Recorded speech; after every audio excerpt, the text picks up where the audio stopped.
Айнура Карымшакова мындан 35 жыл мурун агартуу тармагына аралашкан. Өзү башталгыч класстын мугалими болгондуктан бүгүнкү күнгө чейин бир топ билимдүү балдарды тарбиялап өстүргөн. Окуучулар үйүндө ата-энесинен тарбия алса, билим берүү мекемесинде мугалимден билим тарбия ала алат. Мугалим эми кесиптердин улуусу, атасы дегендей, анан мөмөлүү дарак деп кандай сонун накыл сөздөрдү мугалимдерге арнап атышат. Мөмөлүү дарак дегенге мен ынанам, анткени менин ар бир окуткан балдарым менин мөмөм.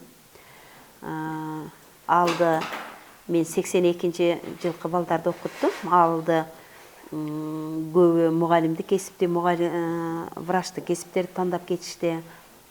Алар менен сыймыктанам. Ар бир ошондагы балдарым дагы таанып көргөн жерде учурашса, мына биздин мөмөбүздүн түшүмдүүлүгү деп эсептейм.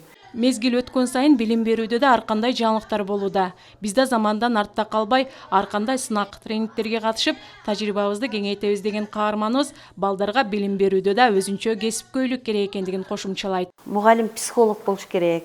Бир эле мугалим болбойт, психолог болуш керек. Ар бир баланын жан дүйнөсү өзүнчө. Бир балага аяр мамиле кылышка туура келет, бир балага бир аз катуураак мамиле кылышка туура келет. Балдар менен иштөө чындап оор.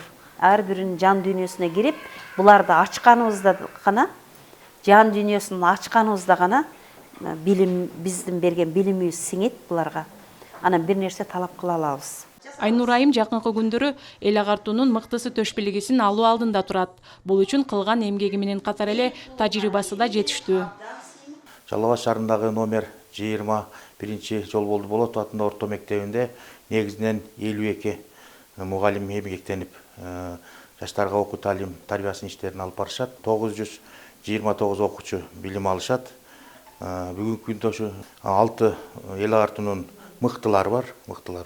Мына биз ушул бүгүн ушу мугалимдердин жалпы мугалимдердин майрамын өткөрүп жатып, ушул биз мектептен Карымшакова Айнура эжекени билим берүүнүн мыктысы төшбелгине министерствонун көрсөткөн болчук.